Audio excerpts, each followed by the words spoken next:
Well, a massive snowstorm slammed the East Coast this weekend. It's also causing problems in cities and towns down south where snowfall is not the norm. CBS News' Laura Podesta reports from New York.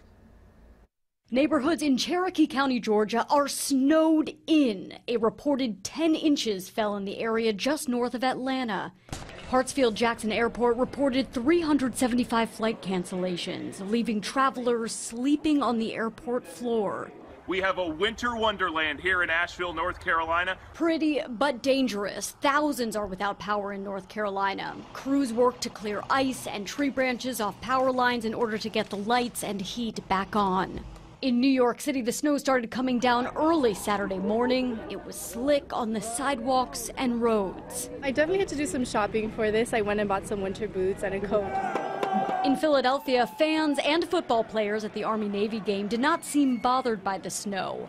Army cadets even made snow angels on the field in celebration of their win. Oh, I just love the first snow of the year. It's always fun to get out and walk around. And in our nation's capital, a light dusting did not stop people from heading outdoors to exercise and shop for the holiday season. Laura Podesta, CBS News, New York.